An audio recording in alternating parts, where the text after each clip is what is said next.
and welcome to Rauta Svart Metal review, that is black metal in Swedish.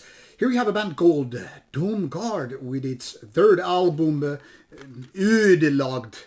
I don't know how to pronounce it. This is a Carnal Records release, and it's here one of my backlog reviews. I mean, this one was already released in 2017 and came here quite late for review, so, you know, it's just one of those albums that has been waiting for its turn, with the newer ones taking the priority line.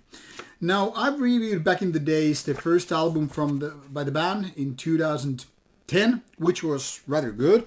I've also reviewed their latest album from 2019, which I think was quite a bit weaker. Now, this album would fit right between those two. There are lots of really good things with this one, and also a little bit of problems. These little problems are basically summed up by two things. First of all, this album runs more than 72 minutes. Now, unless you have really A-class gold standard material, it's way too much. Why? Because nobody wants to hear subpar material for like 60 minutes, let alone more than 70 minutes. I mean, unless you're really doing the best of the decade kind of a release, it's just too much.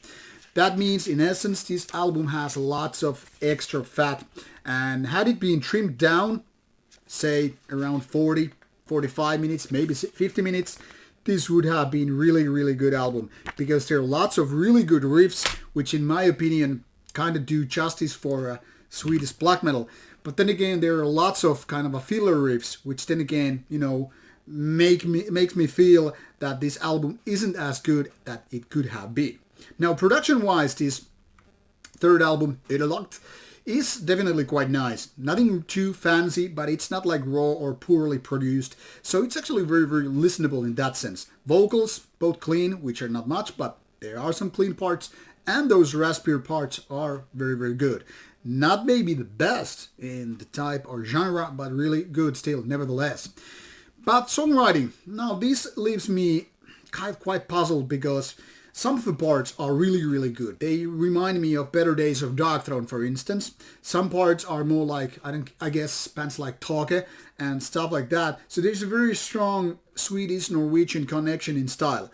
But there are lots of these filler parts, which then again makes me feel that I couldn't go on with this album for many times. I mean, I did, but, you know, I wasn't spinning 72 minutes of an album multiple times, one time after another, but more like spanning it over a couple of days.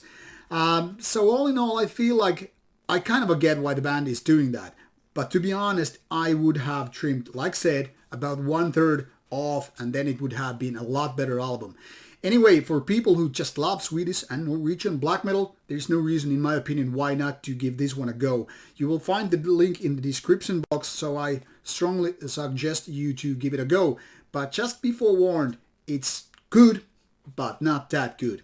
Now, with this information and links provided, do your homework and enjoy some Domgård, and let me know what you think. Thanks for watching, take care, see you soon, adios.